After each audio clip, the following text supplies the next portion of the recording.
Bonjour, mon nom est Isabelle Gagnon. Bienvenue à Accès MRC. Je reçois aujourd'hui Liane Proulx et Anne Racine de l'organisation que l'on connaissait jusqu'à aujourd'hui comme Multiservice Albanel, mais qui connaît des gros changements depuis tout récemment. Bonjour à vous deux. Bonjour. Salut. Donc, Multiservice Albanel qui n'est plus Multiservice Albanel, mais on réserve la surprise pour tout à l'heure. Je veux qu'on commence, parce que les gens la connaissent, l'organisation par ce nom-là depuis longtemps. Donc, peut-être avant de parler des changements, de faire un petit peu d'historique, d'expliquer c'est quoi au juste, ou c'était quoi au juste Multiservice Albanel. Ben, c'était quoi et c'est demeure. C'est une entreprise d'économie sociale en aide à domicile où on vient en aide aux personnes âgées en perte d'autonomie à domicile. Et l'entreprise existe depuis 1996, ça charte, donc ça fera bientôt 30 ans. Et on gère un programme de la Régie d'assurance maladie du Québec qui est une aide financière qui s'adresse aux usagers pour se permettre d'avoir des services à domicile. Quand j'ai commencé, ça fait déjà 25 ans que je suis à l'entreprise, c'était seulement de l'entretien ménager qui cadre dans le programme de l'aide à la vie domestique qui comprend 4 volets: l'entretien ménager, la préparation de repas, les courses et l'approvisionnement. Et par ces services, un usager peut se prévaloir dépendant de son revenu. C'est basé sur une grille, on l'appelle le programme PEFSAN, peut avoir une aide financière qui maintenant passe de 4 à 25 et 60 à partir du 6 avril. Donc, on base notre tarification et l'usager on transite dans le fond. C'est selon les revenus. C'est ça, c'est basé sur le revenu. C'est une grille d'à peu près une dizaine d'échelons, dépendant du revenu du couple ou de l'usager seul, qui, le gouvernement, la RAMQ, va déterminer l'aide financière à laquelle il a droit. C'est nous qui gérons la subvention, dans le fond, pour le... Et on fait la transition entre l'employé, c'est nous qui mettons en place le service entre l'employé et l'usager, dépendant des secteurs d'activité. On est existant depuis, comme je l'ai dit, 96. Par contre, en décembre 2020, on a fait le transfert des opérations de la MRC Domaine du Roi. Donc, maintenant, on dessert les deux secteurs de Maria-Chapdelaine et de secteur de la MRC de Domaine du Roi et de Chibougamau-Chapelle. On a acquis le nord du Québec également. Vous avez un grand territoire. Ce qui a fait que... Puis, on était en période COVID à l'époque. Oui, en 2020, effectivement. Donc, quand on a fait ce transfert-là, on a travaillé beaucoup à recadrer tout ça. Ça nous a pris une bonne année à mettre en place tout d'encadrer. Et on a fait l'acquisition des services aussi. On dessert dans 7 résidences privées sur l'ensemble du territoire, 24 heures sur 24, 7 jours sur 7, avec la gestion des cuisines. Au fil du temps, on a le ministère avec la règle de santé qui est en train de se déployer à domicile. Donc, on est là-dedans avec le déploiement de la règle de soins. Quand j'ai commencé, on était juste à l'entretien ménager. Oui. Maintenant, on est dans les assistances de soins à la personne à domicile. Et donc, des préposés à domicile, des préposés mais c'est ça. Je me souviens plus en quelle année, mais le métier de préposé à domicile est reconnu annuellement maintenant, la 3e mercredi du mois de mai, par l'Assemblée nationale. Donc, le métier a été reconnu dans le secteur public. Et puis, on tient toujours annuellement, depuis une journée des préposés à domicile, dont le nom est reconnu auprès des ministères. On a travaillé beaucoup. Nous, on fait partie d'un réseau d'entreprises d'économie sociale dans le même domaine sur l'ensemble du Québec. Tous les MRC du Québec sont desservis par une entreprise comme la nôtre. Donc, on est un organisme sans but lucratif, sans profit. Donc, les profits sont redistribués dans les opérations dans d'entreprise. Dans les opérations, dans les salaires. Le but étant de pas de faire du profit. Exact. Et puis, en étant au SBL, on travaille avec un réseau qui travaille dans le même principe. Tous les Québécois ont droit à ce programme-là. Même vous et moi qui sont des ménages actifs, qu'on appelle, nous, dans notre jargon à nous. Mais les ménages actifs sur le marché du travail, je vous dirais que pour l'instant, ils sont ces tablettes parce que avec le vieillissement de la population... Il doit y avoir beaucoup de demandes avant de... C'est ça. On y va par priorité, Par priorité. Dans certains secteurs, on est dans une attente de service parce qu'on manque de personnel. Et dans les dernières années aussi, depuis le COVID, je pense que l'employé... là, je pense que je vais passer peut-être la parole à Anne pour nous parler un peu du recrutement puis de la main-d'œuvre qualifiée. Oui. Parce que si je regarde mon bassin de main-d'œuvre, maintenant, on est rendu avec 150 employés. Pas loin de 2000 clients, cette résidence. Donc, c'est quand même une bonne organisation avec beaucoup d'encadrement. Puis, je vais peut-être laisser un peu Anne parler. Qui est plus du côté des ressources humaines. Qui est côté des ressources humaines pour faire un portrait un peu de ce qu'on vit dans les dernières années par rapport aux ressources humaines. Oui, c'est ça. Ben, moi, j'en suis à ma 18e année là, avec un multiservice. Puis quand je me rappelle les premières années, moi, les CV, ça s'empilait sur mon bureau. Hein. Donc, quand on était un petit peu à court, on regardait, on passait quelques entrevues, on embauchait par secteur. Ça a beaucoup changé. Hein, même quand on a vu des années où les banques étaient complètement vides. Bon, là, on voit un petit peu un retour du balancier. Mais ça a quand même changé parce que maintenant, quelqu'un qui veut travailler veut avoir quand même un emploi stable garanti et le nombre d'heures tout de suite. Là. Alors qu'avant, ben, quelqu'un pouvait attendre un petit peu. Bon, là, puis maintenant aussi, avec la gamme de services diversifiés qu'on a, tout ça a changé aussi. Autrefois, on embauchait pour de l'aide à la vie domestique. Aujourd'hui, il faut embaucher pour l'aide à la personne, encore l'aide à la vie domestique. Idéalement, des employés qui sont intéressés à faire l'ensemble des services pour avoir un horaire complet et pouvoir donner aux clients l'ensemble des services aussi. Tout ce qui est assistance à la personne demande une formation, alors que ce qui est aide à la vie domestique ne demande pas de formation particulière. Mais idéalement, il faut qu'un employé soit intéressé à acquérir la formation pour être capable de donner l'ensemble des services. Nous, chez le multiservice, c'est intéressant parce que on offre cette formation-là à raison de quelques cohortes par année, tout dépend des possibilités. Donc, un employé peut venir chercher sa formation reconnue avec nous aussi. Donc, c'est toutes des choses qui sont offertes. Le recrutement se fait aussi par secteur d'activité, par secteur géographique, par secteur d'activité. Ce qui fait que ça peut arriver à l'occasion que des personnes veulent venir travailler et que dans le secteur où ils résident, c'est pas un secteur qui est urgent d'embaucher. Okay? Mais que dans d'autres secteurs, par exemple, on peut être en pénurie. Donc, puis ça, c'est normal aussi parce que étant donné le vaste territoire qu'on couvre, une personne qui réside, exemple, à Roberval, on l'enverra pas couvrir les services d'Olbeau-Mistassini. Okay? À moins qu'elle le souhaite, j'imagine, ou qu'elle soit ouverte, peut-être? Pas nécessairement. Même pas, parce que, faut pas non plus enlever le travail de ceux qui sont dans leur lieu de résidence, mais c'est aussi pour les frais de transport. Si on veut pas que le client soit obligé de payer une grosse facture, les frais de transport, il faut quand même les refiler à quelqu'un. Parce qu'ils sont assumés par les clients.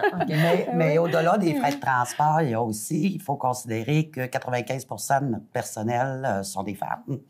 Et on est dans un territoire géographique où les routes sont pas toujours belles l'hiver. Donc, il y a ça aussi qu'on prend en considération. Fait que, si on est vraiment... tout le temps à cause des températures. C'est ça. Fait que, souvent, les femmes vont être un petit peu plus frileuses sur la route. Fait que, on essaie de les maintenir aussi. Puis il y a aussi qu'on est conventionné depuis 2003 et on a une liste d'ancienneté. C'est par ancienneté, par secteur géographique qu'il faut respecter dans les choix. Puis il y a aussi tout le personnel qui travaille dans les RPA, que c'est vraiment assez sévère aussi, hein, les normes de formation, les certifications en résidence. Donc, quand on embauche quelqu'un qui doit avoir la formation complète à l'embauche maintenant, on a quand même aussi la formation qui est offerte pour ça aussi chez nous. Mais il y a certaines fois où on a besoin d'un personnel qualifié tout de suite. Alors ça aussi, c'est dans le petit bassin de population qu'on a, c'est pas toujours évident de trouver le personnel qualifié tout de suite. Okay? Fait que c'est toutes les problématiques qu'on rencontre. Mais c'est sûr que moi, j'invite quand même les gens à toujours venir déposer leur candidature, à toujours... on les conserve, on monte la banque quand même, on peut rappeler quand on a besoin. Faut pas quand même se décourager de venir porter sa candidature. Puis tant mieux si un jour on est capable de dire au ménage actif, revenez chez nous, on va avoir plus d'employés. Ça, c'est vraiment comme un rêve, là, de dire qu'on va pouvoir ne serait-ce qu'avec les besoins grandissants des aînés, la perte d'autonomie, etc. L'éventail de services peut augmenter aussi. On est dans la courbe directe. On n'a jamais été aussi sollicité. On a dû, au fil des ans, dans les dernières années, faire une grille de priorité de clientèle. Parce qu'on est un partenariat avec le C3S sur la règle de soins. Et puis, depuis, le Saguenay-Lac-Saint-Jean est quand même proactif avec l'aide à la personne à domicile. Aussitôt qu'on touche la personne, ça ne cadre pas dans le programme PEPSAP. On tombe dans un autre volet.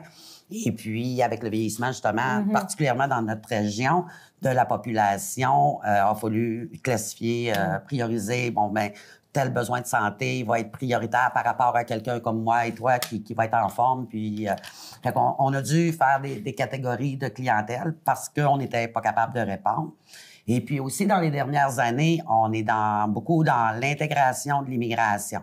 Dans les résidences privées, ça va très bien, mais on est encore dans une partie du Nord où on a beaucoup de chemin à faire pour l'intégrer dans un domicile client parce que à cause de la langue, à cause des coutumes, à cause de la façon de faire de certains pays qui est pas nécessairement la même que nous. Parce qu'il faut pas oublier qu'on rentre dans l'intimité de la personne quand on rentre dans son domicile.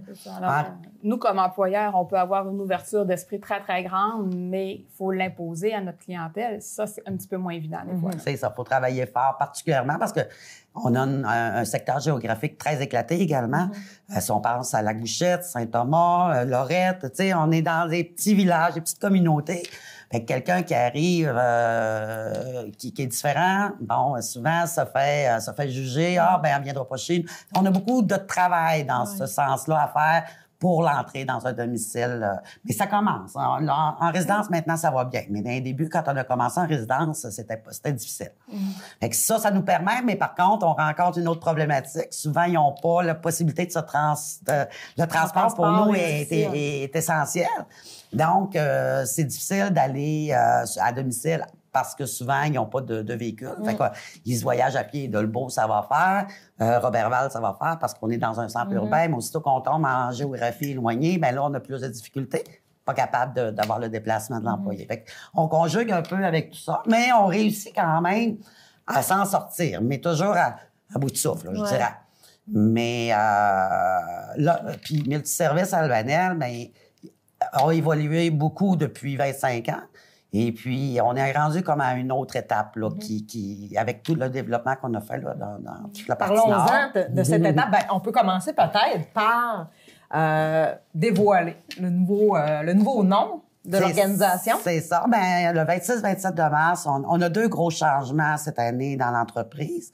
Il y a la transformation numérique qui va... On tient une rencontre des employés le 26 et 27 mars où on a monté une présentation pour 2 choses.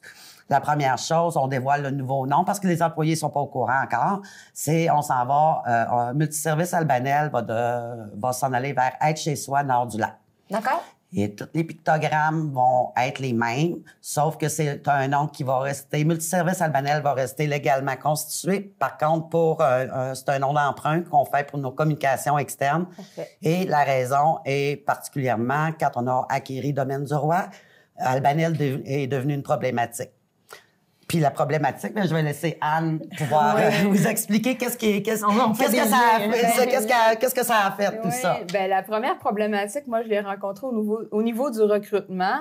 Bien, premièrement, juste la page Facebook où ce que le nom de l'entreprise est Multiservice Albanel, comme je n'avais pas de réponse des gens de Domaine du Roi. Je publiais à Roberval, le recrutement dans le secteur était pratiquement nul. Je me faisais dire, oui, mais c'est à Albanel, ça. C'est dans l'autre MRC, ça. Mais toujours être obligé d'expliquer, non, on dessert aussi le secteur. Mais ça, c'est pas écrit dans le nom de l'entreprise. Ouais. Après, j'ai fait des salons de l'emploi, comme tout le monde, avec un beau kiosque, Multiservice Albanel. Quand on est dans le secteur de Saint-Félicien ou Roberval, les gens n'allaient pas vous voir. Ça passait droit. Ça fait, même si j'essaie d'aller les chercher, oui, mais c'est parce que moi, je cherche du travail à Roberval. Alors, toujours être obligé de... Non, c'est ça. On se facilite les choses. On était rendu qu'on cachait le nom Albanel pour que les gens arrêtent au kiosque. Oui, vraiment. Puis même sur les affichages de Facebook, j'avais rogné le mot Albanel pour essayer de... Non, mais c'est quand il faut comme cacher son nom d'entreprise, il faut réfléchir. Il faut trouver une solution, là. Puis pourquoi le Être chez soi? Comme je l'ai mentionné tantôt, on fait partie d'un réseau provincial des entreprises d'économie sociale, puis on est à peu près 100 entreprises qui couvrent le territoire québécois. Et puis, je dirais à peu près 60% ont adhéré au Être chez soi. C'est une plateforme nationale où le recrutement est tout uniforme. Et c'est reconnu par les ministères parce que les ministères, avec le déploiement, parce qu'actuellement, je vous ai parlé du PEFSAT tantôt qui comprenait les 4 volets de services d'AVD. Il est en révision de son programme actuellement pour y inclure les services d'assistance personnelle à la personne. Donc, on tombe avec les soins. Et puis, tout ça, il fallait qu'on essaie de voir comment on fait pour développer tout ça en intégrant l'ensemble du territoire. Fait que là, on a adhéré à la plateforme nationale qui est Être chez soi. Et pourquoi Nord du Lac? Bien, actuellement, il y en a 2 à la région. On est 4 dans la région du Saguenay-Lac-Saint-Jean. Il y a Être chez soi Labbé qui dessert le territoire de Labbé. Il y a Être chez soi Lac-Saint-Jean-Est qui est dans le secteur de Lac-Saint-Jean-Est. Et ici, nord du lac, étant donné qu'on avait les 2 territoires de MRC au nord du lac. Et Chibougamau-Chapin, qui faisait un peu partie du Nord. Fait qu'on s'est dit, ça a été beaucoup d'hésitations. Le Être chez soi, c'était comme cané, c'était là. Mais c'était Être chez soi, quoi? Comment on s'identifie? Géographiquement. Fait que c'est de cette façon-là, parce qu'il y a beaucoup de noms qui sont sortis, mais c'est celui-là qui était retenu par le conseil d'administration. Faut pas oublier qu'on est géré par un conseil d'administration. Et puis, il y a des gens sur le conseil d'administration. Ça a été beaucoup de travail de faire accepter le nom. Parce que pour des gens qui sont depuis 20 ans sur le conseil d'administration, où la fondation provient d'un fondateur, M. Fradette, qui provient d'Albanel, c'était difficile là, de faire ce petit chemin-là, de faire accepter, parce que c'est une fierté d'Albanel quand même. Fait que, tu sais, il fallait trouver une façon de faire, puis de il y a quelque chose d'émotif là-dedans. Oui, il y a pour certains administrateurs très, très émotifs, ou ce qui, pour eux autres, ils abandonnaient leur fierté. Puis, au fil du temps, je leur ai fait comprendre que c'est pas juste...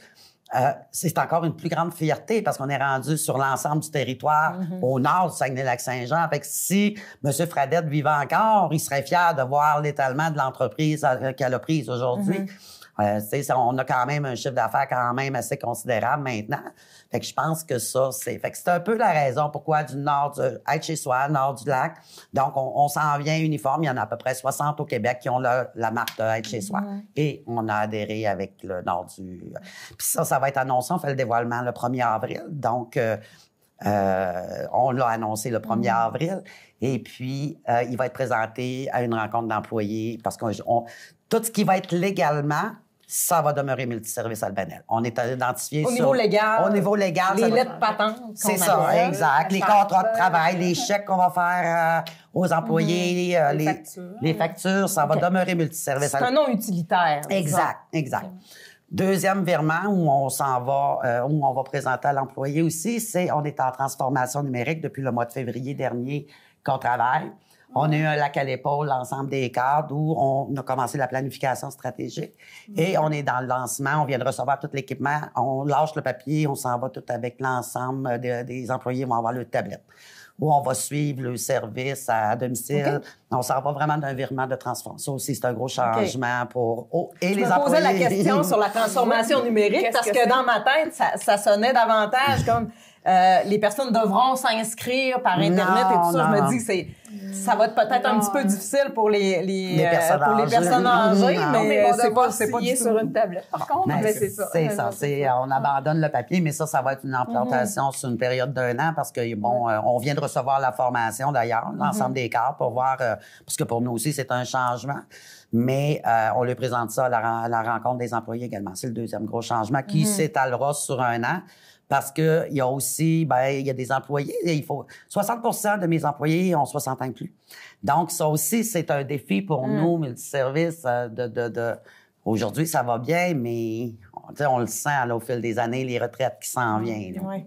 Il y a des défis encore. On a senti de l'appréhension, on a senti un petit peu de crainte, mais là, c'est comme tout nouveau. Nous, on sait que c'est pas difficile, puis on sait qu'on va être capable. Mais il y a beaucoup d'entreprises déjà qui fonctionnent avec ce système-là. Ailleurs, ça a très bien été. Ils nous ont dit que, ça prend un ajustement, mais que, ça finit par fonctionner. On a confiance que chez nous, ça va fonctionner. La raison pourquoi on l'a pas fait déjà, la transformation numérique, c'est comme j'expliquais avec le transfert de Domaine du Roi, j'ai eu beaucoup de changements parce que moi, je suis quelqu'un qui est fait solide, d'emmener un paquebot, je l'appelle ça un paquebot. Quand on compare qu'est-ce qu'on était là plusieurs années, on était 5, maintenant on est rendu 13 à l'interne. Donc, je suis arrivée, fait que ça, les 13 à l'interne, ça prend comme un 6 mois d'adaptation parce que pour être l'intégration des puis de savoir, en fait, parce que pour c'est ça. Puis pour une seule heure de travail, tu peux avoir 4 payeurs. Tu peux avoir la RAMQ qui va... Tu sais, fait que il y a un principe de fonctionnement qui est établi. Fait que l'équipe administrative, quand je suis arrivée avec le paquebot, en plus d'un nouveau logiciel à l'époque, Le COVID, là, je pense que, tu sais, ça C'était beaucoup, là, C'était dans beaucoup. un même temps. Qui ont retardé le processus. on est à peu près les 2 vieilles de l'entreprise, là, si on peut le On est dire. comme 4 qui ont resté là, qui ont C'est survécu, ça. là. Mais ça, j'ai eu beaucoup de roulements à l'interne. Puis même à l'interne, le recrutement n'a pas été facile parce que là, je pense que j'ai une équipe stable, à toucher du bois. Mais ça aussi, c'était difficile pour les anciennes. Je vais les appeler les anciennes. Parce que c'est nous qui portons à bout de bras, là, dans le fond, les changements. Parce qu'on connaît l'entreprise. Moi, je la connais sur le bout de mes doigts. Là. Je pense que dans mon discours, ça paraît. Mais, tu sais, de mettre la culture... Puis, on est rendu avec 2 édifices aussi. On a Albanel, qui est tout ce qui est administratif et tout ce qui est à Saint-Félicien, c'est ressources humaines. D'accord. Donc, comment on fait le lien? Ça, c'est les choses qu'on a discutées au Lac à l'épaule quand on a commencé la transformation numérique. Comment on fait le lien entre les 2 bureaux à partir de tout ce qui est administratif? Comment on se transmet les informations, la communication? Fait que tout ça, c'est de l'adaptation pour l'ensemble du groupe. Fait que là, si ça change à l'interne, ben, tu recommences. Fait que ça retarde le processus. C'est pour ça qu'on n'a pas implanté encore la transformation numérique. Mais là, on est prêt. Puis la troisième chose, ben la règle de soins qui vient d'être déployée aussi par le ministère. On peut peut-être expliquer en quoi ça consiste. La règle de soins, ben c'est des services d'assistance personnelle. Avant, on faisait des toilettes partielles, des choses de base. Par contre, là, on s'en va dans les prises de glycémie, l'insuline, où tu te dois d'avoir l'encadrement spécifique. Il faut que tu aies une autorisation, supervision. Tu sais, il faut trouver des manières parce que c'est beau. En résidence, c'est facile. Ben c'est plus facile. C'est un milieu déjà encadré. C'est déjà encadré. Mais là, quand tu arrives dans le domicile des clients, il faut pas perdre le contrôle. Si je m'en vais prendre une prise de glycémie et qu'il n'y a pas de suite, il faut que... Puis, Il y a le remplacement des préposés à travers ça. C'est pas toujours c'est la même ça. personne. Puis la règle de soins, ben c'est le ministère, auparavant, tout ce qui était C3S payait pour souvent, parce qu'eux autres, ils analysent le clientèle avec, je dirais, 40 de mon chiffre d'affaires est quand même provient du C3S. Parce que je fais affaire avec les 2 C3S, Domaine du Roi et Maria. Et puis, auparavant, toute l'AVD, qu'on appelle l'aide à la vie domestique, était prise en charge par le CIUS, dépendant de son analyse des OSMAF. Les OSMAF, c'est un outil que le centre de santé utilise pour classifier sa clientèle. Y a-t-il des besoins? Sauf que là, le gré, il y a comme... on va aller aider celui qui a de la misère à se lever le matin plutôt qu'aller y passer la balayeuse. Fait que là, on est dans ce virage-là que même pour nous, c'est des changements parce que comment on l'encadre tout ça à domicile. Fait que ça, c'est vraiment... On est là-dedans, là, actuellement. Donc, des beaux gros défis. Oui. Hein? Mais Ben oui. Vous avez l'air heureuse, en tout cas. Ben oui, je vais prendre ma Toutes les retraite deux. bientôt. Moi, je suis heureuse, c'est sûr. Donc, on vous souhaite un excellent succès avec tous ces beaux changements qui s'amorcent dans le recrutement aussi. Donc, on en a fait... on en a parlé, là, que si les gens qui sont intéressés peuvent contacter absolument. Aide à domicile. Aide chez soi, Aide chez soi, Nord du Lac. N'oubliez pas, en arrière, il y a Multiservice qui est encore là. Les numéros de téléphone n'ont pas changé. D'accord. Merci beaucoup à vous deux d'avoir été là. Merci. Merci également à vous. C'était notre dernière émission pour cette saison. On vous donne rendez-vous l'automne prochain. Entre-temps, vous pouvez écouter les émissions Accès MRC en rediffusion et en format balado. Merci. À l'automne prochain.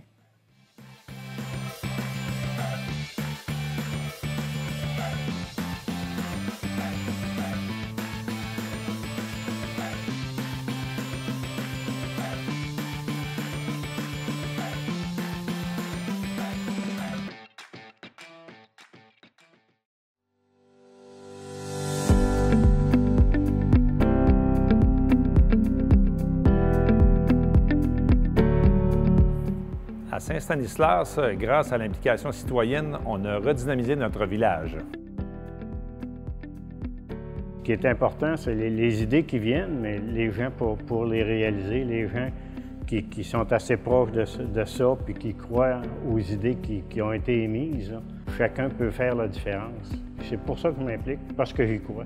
Les discussions pour la transformation de l'Église sont faites en 2015, fin 15, début, à peu près, oui. Fin 14, début 15. On avait une journée de la ruralité à Saint-Edmond-des-Plaines pour discuter qu'est-ce qu'on pouvait faire comme projet dans nos municipalités. Nous, on pensait beaucoup à notre Église transformée parce qu'on n'avait plus aucun service dans la municipalité. Puis, suite à une conversation, notre agent local du temps, qui était Carole Richer, il est venu à notre table et nous a apporté une idée de faire un mur d'escalade dans l'église. Fait que là, question se posait, mur d'escalade, mais pourquoi pas? Là, on a discuté de ça ensemble aussi, puis restaurant, bibliothèque, plein de choses pour utiliser cette bâtisse-là. On a mûri ça, Marc. On a jasé beaucoup avec Caroline, qui est notre directrice générale, le conseil municipal. Puis pour ça, on a fait des consultations publiques. On a rencontré nos gens, on leur posait la question s'ils étaient intéressés à qu'on fasse quelque chose dans l'Église. Puis c'est de fil en aiguille, ça a monté notre projet qu'on a porté avec 3 consultations. L'impact pour notre municipalité, là, on s'est donné plein de services qu'on n'avait plus du tout. Il n'y a pas un mois qu'on n'a pas un téléphone quelque part au Québec pour savoir comment est-ce qu'on a fait pour transformer ça. Est-ce qu'on fait parler de nous autres à grandeur du Québec? On a même gagné un prix au patrimoine religieux il y a quelques années. Pour nous autres, c'est une fierté, c'est sûr, là, mais pour les gens de la place aussi, c'est une fierté. C'est sûr que les heures que j'ai mis, que Mario a mis, que d'autres personnes ont mis dans ce projet-là, on les a jamais calculés, on n'a jamais facturé ça. Ça faisait partie de la démarche, si on veut. On s'est impliqué là-dedans, on a dit on y va jusqu'au bout. On a fait beaucoup d'heures. La paye de ça, c'est la réalisation comme telle, le projet comme tel, mais c'est aussi la fierté des citoyens. Je ne le vois même pas comme des heures travaillées, je le vois comme des heures qu'il fallait donner pour que ça se réalise. Il n'y a pas juste nous deux qui s'est impliqués à ça, là. Le conseil municipal, la directrice générale, pour la mentionner, Caroline, il ne faut pas oublier de la mentionner, mais je voudrais remercier aussi toute la population qui se sont impliqués à ce projet-là. Puis de près ou de loin, puis ceux qui y participent encore, qui viennent tous les jours, ils viennent régulièrement, puis qui parlent en positif de notre projet.